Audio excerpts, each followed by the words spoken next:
Más de 2.200.000 personas han fallecido en todo el mundo debido al coronavirus desde que se registraron los primeros casos en Wuhan, en China, en diciembre de 2019.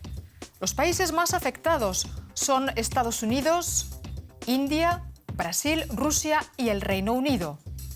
La pandemia está aún lejos de encontrarse bajo control, mientras las campañas de vacunación avanzan lentamente por falta de dosis suficientes. El Instituto Robert Koch reportó este miércoles aquí en Alemania 9.700 nuevos contagios y 975 fallecidos. Son cifras notablemente inferiores a los picos registrados a finales del año pasado y principios de este. La canciller Angela Merkel insiste en que, pese al descenso de contagios, hay que mantener la guardia para evitar la propagación de las nuevas mutaciones. Es decir, que por el momento se mantendrán las duras restricciones. Todo esto aumenta la frustración ciudadana cuando se cumple un año del inicio de la pandemia en el país. Alemania tuvo su primer contacto con el coronavirus en las oficinas de este distribuidor de automoción en Baviera. Aquí un empleado de 33 años contrajo el nuevo virus de un compañero de trabajo que había viajado a China. Este hombre se convirtió en el paciente número 1. Las autoridades aseguraron a la opinión pública que se tomaban el virus muy en serio, pero que no había motivo de alarma. El ministro de Salud, Jens Spahn, dijo que no había necesidad de preocuparse exageradamente. La Organización Mundial de la Salud hizo algo parecido y solo recomendó medidas simples como lavarse más las manos. La mejor manera de evitar el virus es el cuidado personal.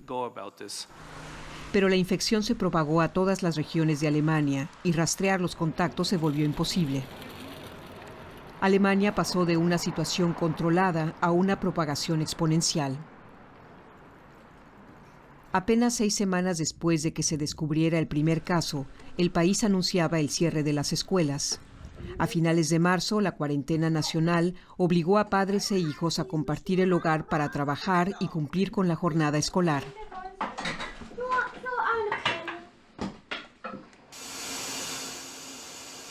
La mayoría de la población alemana estuvo de acuerdo y aceptó las restricciones.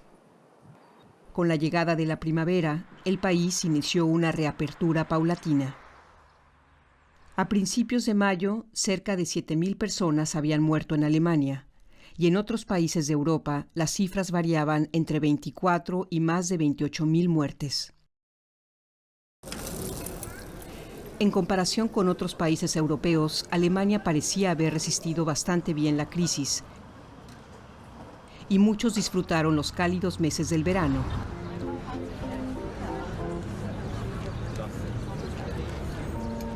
Pero con la llegada del otoño, los contagios aumentaron nuevamente.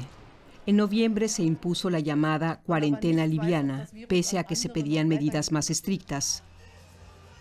También hubo protestas en contra. Pero la cuarentena liviana no funcionó.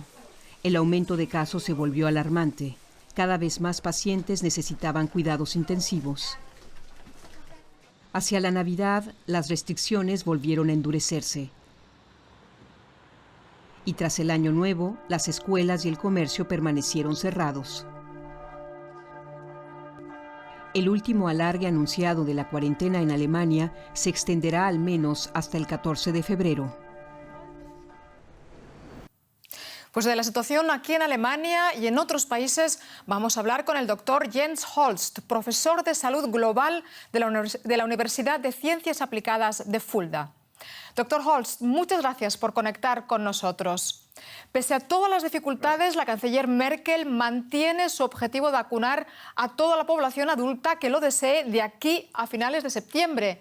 ¿Le parece a usted una meta realista? Bueno, no sé, mire, no quiero entrar en el juego de predicciones y especulaciones que nos inundan diariamente.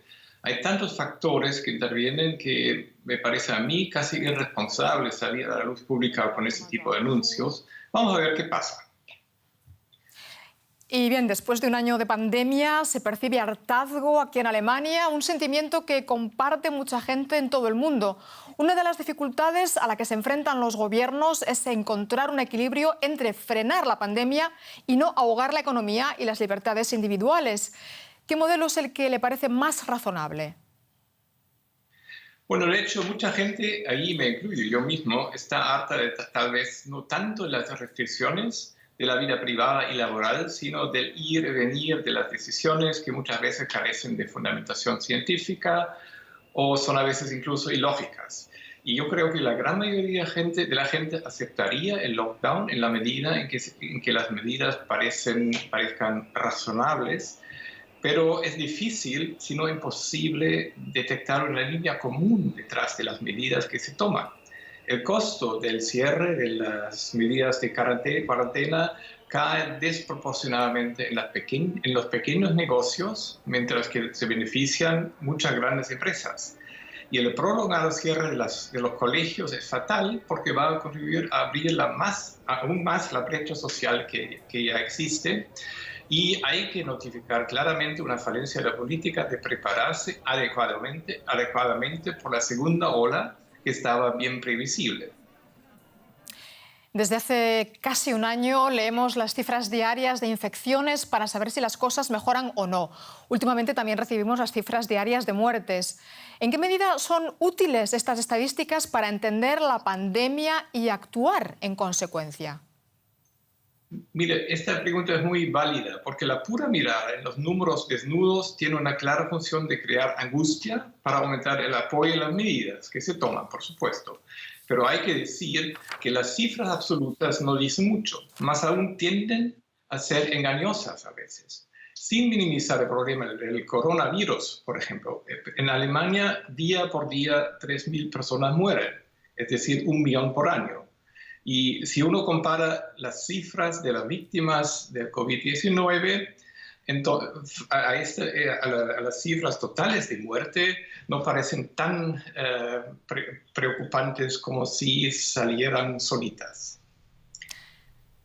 Después de un año, el mundo está aún lejos de controlar la pandemia, a pesar de lo que usted está diciendo. ¿Por qué?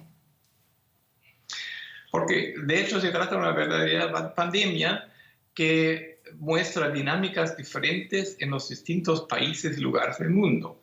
Y debido al nivel de globalización, es sumamente difícil frenar un problema mundial con medidas que se toman solamente en un lugar y no de la misma forma en otra. Y por una parte hay que decir que también es normal que un virus como el coronavirus sufre mutaciones, pero hay que saber y tomar en cuenta que también la humanidad, el ser humano, está capaz de aprender a vivir con el virus, lo que significa, lo que no se refiere exclusivamente a las medidas de prevención, sino también a una evolución biológica de inmunidad espontánea que se desarrolla de forma natural, pero eso toma su tiempo y por eso demora un poco más hasta que superemos totalmente la pandemia. Dr. Holst, Dinamarca ha anunciado este miércoles que en 3 o 4 meses tendrá listo un pasaporte de vacunación para poder volver antes a la normalidad, o al menos para aquellos que se hayan vacunado. ¿Estaría usted a favor de introducir un pasaporte de vacunación también aquí en Alemania? Y si no le importa, brevemente, porque no tenemos mucho tiempo. Disculpe, sí, estoy francamente, absolutamente en contra de la medida como tal, porque no se justifica. Es una medida para forzar la aceptación de la vacuna, pero hasta la fecha sabemos muy pocos. No sabemos si la vacuna protege efectivamente, por cuánto tiempo lo hace y si previene el contagio de otras personas. Y últimamente también creará un mercado negro de certificados, me imagino. Así que es una medida muy unilateral que no tendrá el impacto que se desea. Pues doctor Jens Holst, profesor de Salud Global, muchas gracias por estas explicaciones. Muchas gracias a ustedes. BioNTech y AstraZeneca han prometido aumentar sus suministros de vacunas contra el coronavirus a la Unión Europea para las próximas semanas. La lentitud en la distribución ha provocado gran malestar. En Alemania, hasta ahora se ha administrado la primera dosis a unos 2.100.000 habitantes y la segunda a algo más de medio millón. Ello supone tan solo un 2,3% de la población del país. Sin embargo, pese a las dificultades en el suministro, el Gobierno mantiene sus objetivos de vacunación. Alemania solo ha recibido hasta ahora cerca de 3,5 millones de vacunas. La mitad se ha administrado a equipos médicos y residentes de hogares de ancianos. Pero no es suficiente. Pasarán al menos 3 meses hasta que todos los mayores de 80 años estén vacunados. A este ritmo, podrían pasar 2 años hasta que los alemanes estén en su mayoría inmunizados. Las cosas no deberían ser así. Hay encargadas cantidades mucho mayores, pero algunos fabricantes alegan congestión en la distribución. El laboratorio alemán BioNTech fue el primero en anunciar que no podrá producir lo prometido. La sueco-británica AstraZeneca también lamenta problemas de producción. La Unión Europea no recibirá ni la mitad de las 80 millones de dosis prometidas. Para demostrar que había compromisos adquiridos, el bloque europeo publicó el viernes el contrato de compra con la farmacéutica. A petición de la compañía, los detalles financieros aparecieron tachados. ¿Por qué? AstraZeneca asegura que no busca hacer ganancias con la vacuna. Decidimos dar esta vacuna a todo el mundo sin ningún beneficio y lo más rápido posible para evitar que el virus se propague y mute y pueda así volver a los países ricos. Pero países ricos como Alemania están vacunando a paso de caracol. Y con la enorme cantidad de vacunas que han encargado, el acceso a ellas podría verse limitado en los países en desarrollo. Mientras la pandemia ha devastado algunos sectores de la economía alemana, también hemos visto signos de innovación y solidaridad. Las famosas cervecerías de Alemania se han visto obligadas a cerrar durante semanas, pero una de ellas ha abierto sus puertas a los sin techo de Berlín.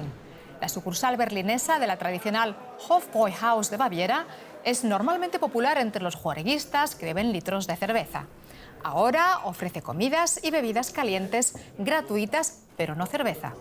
Los clientes temporales deben llevar mascarilla y tomarse la temperatura cada vez que llegan a la puerta del local. Y hasta aquí nuestro especial coronavirus. Gracias por su confianza. Hasta pronto.